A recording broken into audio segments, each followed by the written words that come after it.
صباح الخير وهابي ويك اند. وحشتوني جدا. حلقتنا النهاردة هتكون مميزة قوي. هنعمل الشاورما السوري على شكل تورتاية عشان تنفع معانا لأي مناسبة. يلا بينا نشوف هنعملها ازاي.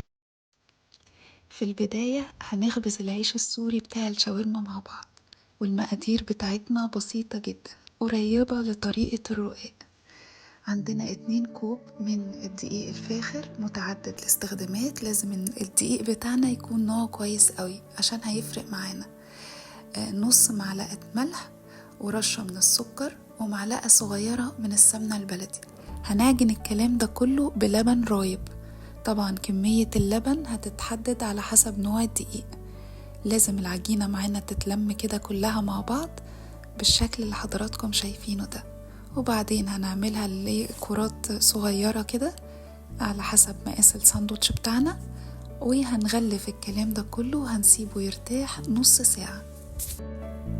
تابعوا الفيديو معانا للآخر وإن شاء الله هتلاقوا فيه أفكار كتيرة قوي هتعجب حضراتكم، وهتكون مناسبة لأي تجمعات في الفترة اللي جاية، في أعياد كريسماس وفي مناسبات كتير إن شاء الله تعجب حضراتكم. كل سنة وانتم جميعا طيبين وبخير. بعد نص ساعة كده هنفرد العجينة بتاعتنا على الرخامة. هنرش بس رشة بسيطة من الدقيق من فوق ومن تحت عشان ما تلزقش معانا، وهي لو ارتاحت مش هتلزق خالص. والتسوية عندنا بطريقتين، يا إما على البوتاجاز كده من فوق مش هتاخد وقت الدقايق، أو جوه الفرن كده. دي كمية العيش السوري اللي هنعمله مع بعض. وكده عملنا وجهزنا العيش بتاعنا. نبدأ بقى تتبيلة الشاورما بتاعتنا. طبعا هنستخدم كمية الفراخ اللي احنا عايزينها. أهم خطوة عندنا هو غسيل الفراخ كويس جدا بالملح والخل الأبيض والسكر والليمون. هنسيبها لدقايق في المحلول ده، وبعدين هنغسلها بالمية كويس جدا ونجففها. ودي أهم خطوة عشان ما تكونش الشاورما بتاعتنا فيها أي نوع من الزفار. تاني حاجة برضو مهمة جدا إن التتبيلة بتاعتنا للفراخ لازم تبات ليلة كاملة قبل الاستخدام. والمقادير مظبوطة قدام حضراتكم دي لكمية نص كيلو من شاورما الفراخ. لو التزمنا بالمقادير دي أنا أوعدكم إنكم هتدوقوا طعم خيالي.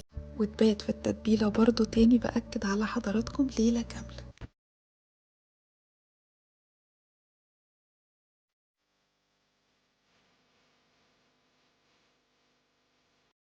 وطبعا كمان زي ما حضراتكم عارفين التسوية مهمة جدا وبتفرق معانا في الطعم. هنحط في طاسة على النار الزبدة البلدي، ونحط كمية صغيرة من الشاورما عشان تاخد معانا اللون الجميل اللي قدام حضراتكم في الصورة ده. هيفرق معانا جدا في طعم الساندوتش بتاعنا.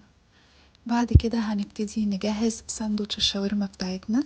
هندهن طبعا الساندوتش بالصوص او الزبدة اللي اتبقت من الطاسة بتاعتنا، وبعدين هنحط معلقة من التومية وبعدين الخيار المخلل، وهنحط في الساندوتش الشاورما بتاعتنا ونبتدي نلفه على شكل الرول كده زي ما حضراتكم شايفين.